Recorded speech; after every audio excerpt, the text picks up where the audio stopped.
Hi, I'm Joe Elliott from Def Leppard, wearing my Elvis Viva Hysteria glasses. Go check out the movie. It's in the cinemas September the 19th. You'll love it. Coming to select movie theaters, Def Leppard. Viva Hysteria. Special screening worldwide. Captured at the historic residency at the Hard Rock Hotel in Las Vegas. A show unlike anything ever done before or ever again. Go to DefLeppard.com for theater and ticket information. DVD coming this fall. What can fans expect? It's not Raiders of the Lost Ark. You know, it's not actually a movie. It's a document of a time earlier this year where the band did a residency in Las Vegas, which is the first time we've ever done anything like that. It's the first time that we've ever played an entire album in its, you know, in sequence in its entirety in front of an audience as well. So it's for that reason alone, it's very special, and it gives a Def Leppard fan or a curio an opportunity to see how we are these days with an album that's essentially 25 years old. How we approach playing it live, which was just basically trying to emulate what we did on record in front of an audience. And that's a difficult thing to do, because to play that record live, it's a 65 minute record. But it took like 2.5 years to put together. So to take all those elements that you spent ages and ages experimenting with before you got the final thing, and then just go out and play it live, that you've got to do a lot of prep and a lot of rehearsal. And you've got to be pretty good at your job. Luckily, it's a really good band, and you know, we've been playing a lot of these songs live for many years, but there was at least 3 or 4 of them that we haven't played live in 25, 20, maybe 24 years. And Vivian specifically, I haven't played on hardly any of those songs, so at least 4 or 5 of them. So it's a lot of homework for him, and a lot of revision for the rest of us. Vegas is a remarkable place, but it's not tied into that old mentality of Frankie, Sammy Davis and Dino anymore, or Wayne Newton or Elvis.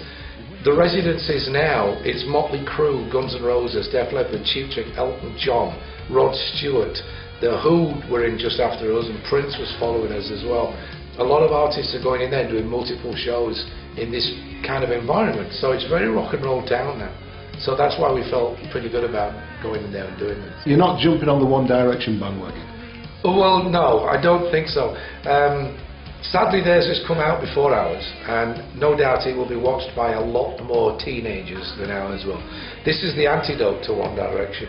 We play our own instruments and we write our own songs, and that's the big difference. And you know, I may point out this as well. What you see is what you get. It's warts and all. It's 100% live. There's no overdubs, no cleaning up, which just goes to show how good the band is. How important is that album to you? Well, from my point of view, sometimes it's a bit of an albatross, because everything that we've done since is always going to be compared to it. Anything that we ever do in the future will go, yeah, it's not Hysteria though, is it? Or it doesn't sound like Hysteria, or it sounds too much like Hysteria. It's always going to be a yardstick that you compare to. So that's the negative side of it. From a positive side, it turned us from being a successful band into a ridiculously successful band that basically would have a career for the rest of our lives.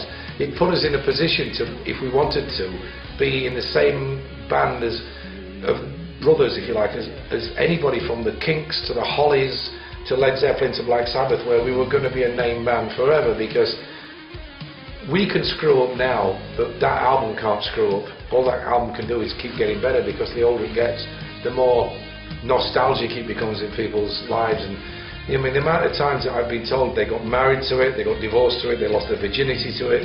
You know, every human emotion that people go through when they grow up, that album has been the soundtrack of a lot of people's lives.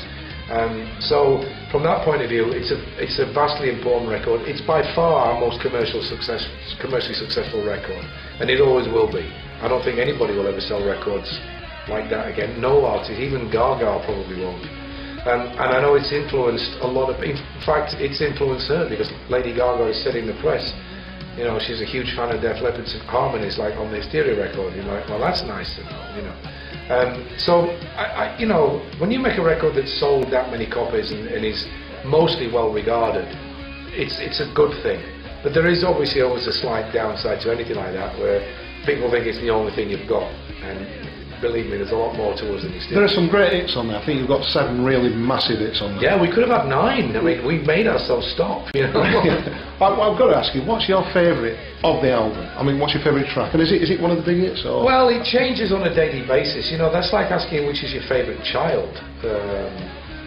I don't even know whether Hysteria is actually my favourite album, but since we are talking about it, live, it's very hard not to love Sugar, because it's just, when we play Pour Some Sugar on Me, I get the feeling that I think Mick Jagger gets when they start Satisfaction or Brown Sugar or... you never get tired of singing it? Get off of my cloud. I never get tired of singing it in front of an audience. Do I get tired of rehearsing it? Absolutely.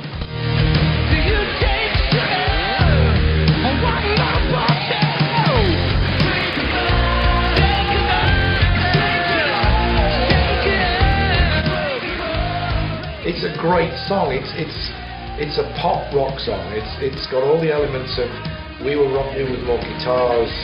It's I Love Rock and Roll by Joan Jett done differently. It's just all those great pop songs all rolled into one with a great singable chorus, very danceable and extremely popular in strip clubs. Well, I'm not going to say you'd know that, Joe, but I'm told.